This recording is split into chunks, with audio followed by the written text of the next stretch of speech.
맷 데이먼과 크리스찬 베일 두 배우가 함께 등장한다는 것만으로도 많은 사람들에게 관심을 받을 영화입니다. 1960년대 실화를 바탕으로 하는 포드 v 페라리. 레이싱 대회를 목표로 하고 있는 포드와 두 인물 캐롤 쉘비와 켄 마일스를 주인공으로 하는 영화입니다. 얼핏 보면 이 영화는 레이싱을 다룬 영화라고 볼 수 있지만 전기 영화에 가까운 영화라 생각합니다. 그렇기에 레이싱을 기대하고 이 영화를 선택하신 분들이라면 이 영화가 조금 낯설게 느껴질 수 있습니다. 무엇보다 이 영화는 새로운 소재를 하고 있다는 생각이 들지만 영화를 보면서 어딘지 모르게 익숙한 느낌이 들기도 하는 영화입니다. 영화를 보면서 다른 영화가 떠오르기도 했는데 저만 그런 생각을 한 건 아닌 것 같았습니다. 이 영화를 보면서 떠올랐던 영화는 바로 보헤미안 랩소디입니다. 전혀 상관이 없을 것 같지만 포드 v 페라리를 보면서 상당히 유사하다는 생각이 들었습니다. 이런 생각이 드는 이유는 몇 가지가 있을 것입니다. 우선 두 영화는 같은 배급사에서 같은 시기에 같은 등급을 가지고 있습니다. 미국에서 11월에 개봉하는 영화들은 아카데미 시상식을 염두에 두고 개봉을 하는 영화들이 많습니다.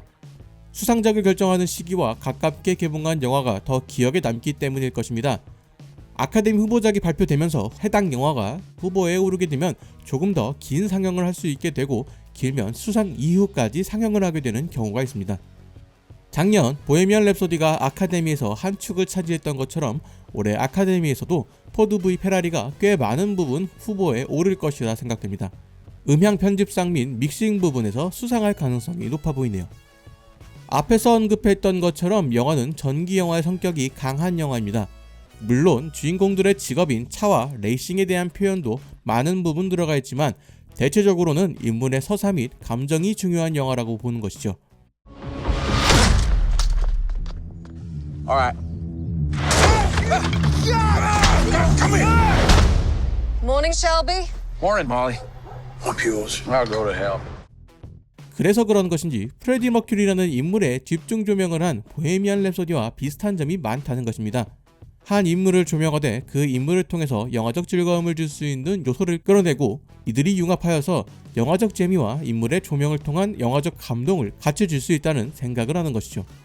결과물로만 본다면 보헤미안 랩소디에 비해 많은 부분이 개선되었다고 생각합니다. 인물의 조명을 하는 방법이나 관객들의 마음을 움직이는 포인트 등에서 괜찮은 모습을 보였다고 할 수 있죠. 마치 보헤미안 랩소디와 같은 시리즈의 영화인 것처럼 이야기를 하고 있지만 보헤미안 랩소디보다 괜찮았다는 이야기를 하고 있는 것입니다. 그리고 영화의 내용 또한 비슷하지 않습니다. 정리하자면 내용 자체는 전혀 다른 내용이지만 그것을 구성하는 틀이 비슷하다는 생각이 듭니다. 그렇기 때문에 완전히 새롭다는 느낌이 드는 영화는 아니라는 것이죠. 어쩌면 그 틀 자체가 새롭지 않아서 더 새로운 것을 보여줄 수 있었음에도 많이 자제했다는 생각이 들기도 합니다. 아마 이 영화를 기대하시는 분들의 대다수는 영화의 레이싱 장면에 기대를 하실 것이라 생각합니다. 그리고 이 부분이 영화의 가장 하이라이트라 부를 수 있겠죠. 그 기대만큼 영화 속에 등장하는 레이싱 장면들은 상당히 잘 만들어졌습니다. 그리고 이런 장면에서 한국의 어느 영화가 떠오르기도 합니다.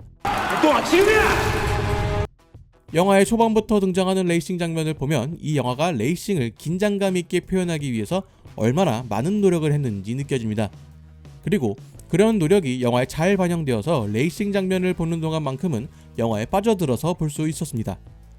영화의 최종 목표가 되는 르망 24 대회에서는 그 긴장감을 잘 이어질 수 있도록 연출을 했다고 생각합니다. 24시간 동안 진행되는 대회라는 점에서 그 텐션을 끝까지 이어가는 것은 그리 쉬운 일은 아닐 것입니다.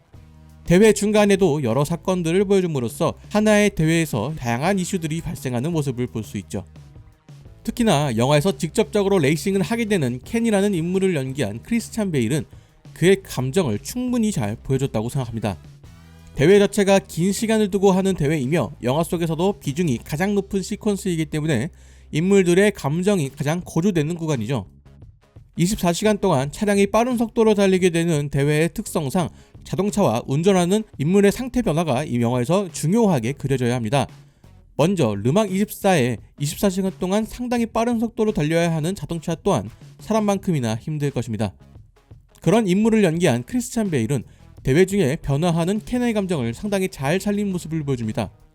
대회 중 일어나는 크고 작은 사건에 대한 반응 및 인물의 변화, 그리고 대회 막판에 맞이하는 새로운 결정 등에 대한 표현은 상당히 훌륭하게 보여주고 있습니다. 이런 식으로 사람은 표정을 통해서 상태를 보여줄 수 있지만 자동차는 그것이 어렵습니다. 자동차 헤드라이트를 사람의 얼굴처럼 사용할 수도 없는 일이죠.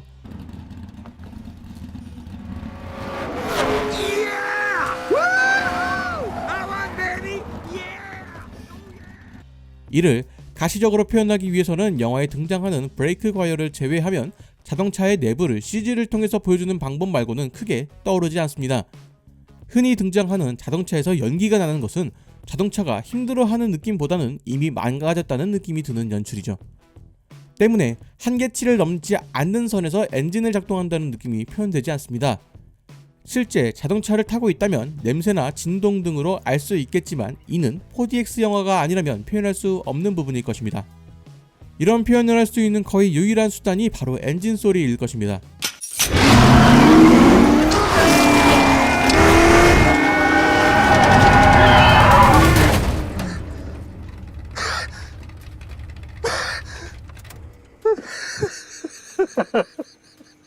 이는 영화를 음향특화관에서 봐야 하는 중요한 이유 중 하나이죠.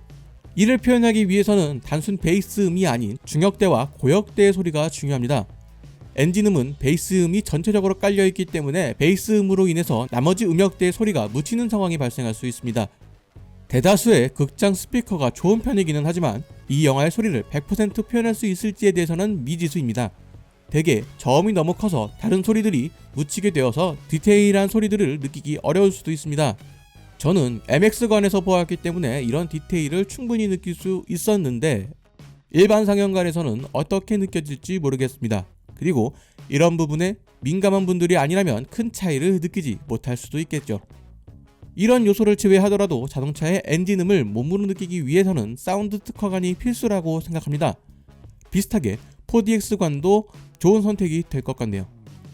반대로 아쉬운 점은 음악의 사용입니다. 영화를 보고 난 뒤에 영화에서 사용된 음악이 딱히 떠오르지가 않습니다.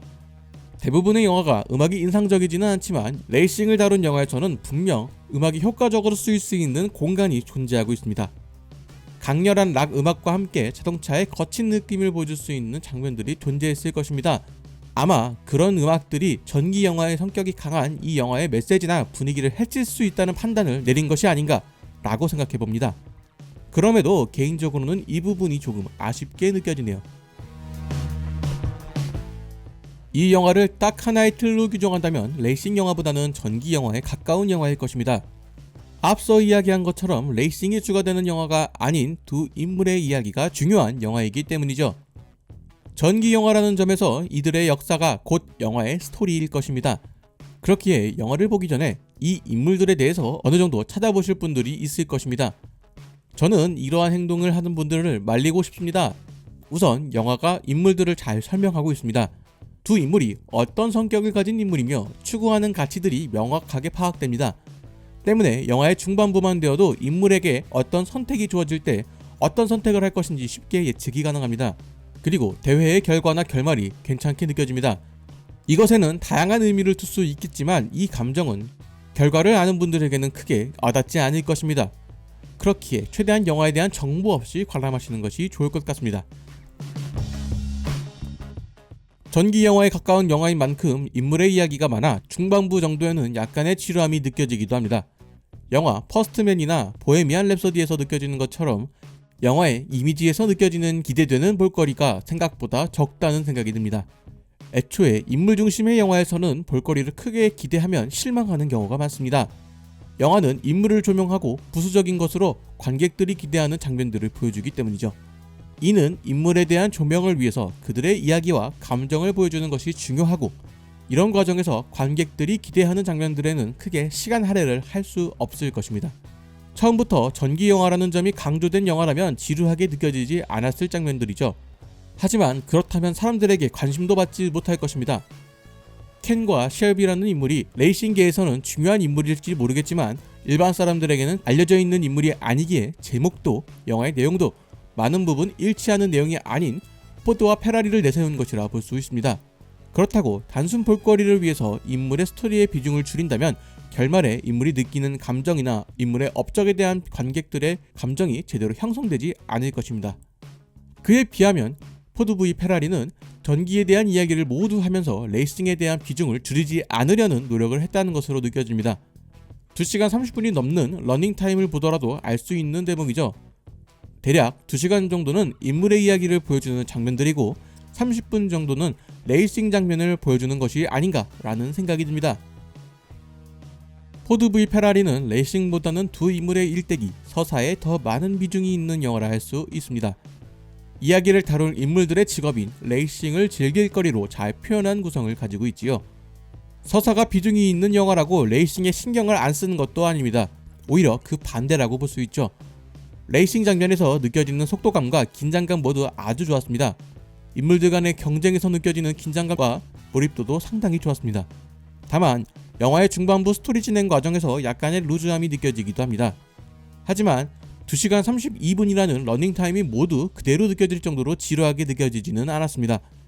영화가 길다는 정도만 알고 영화를 봤는데 나중에 러닝타임을 알고 나서는 제가 체감한 시간보다는 길었다는 생각이 들었습니다. 영화의 체감 러닝타임이 드라마틱하게 짧지는 않지만 모든 시간이 고스란히 느껴지는 영화는 아닙니다. 긴박하고 스펙타클한 레이싱 영화를 기대하시는 분들에게 이 영화는 그 기대와 조금 벗어난 영화라 볼 수 있습니다. 하지만 맷 데이먼과 크리스찬 베일의 연기를 기대하시거나 레이싱 세계에 관심이 있는 분들에게는 충분히 즐거운 영화가 될 것이라고 생각합니다.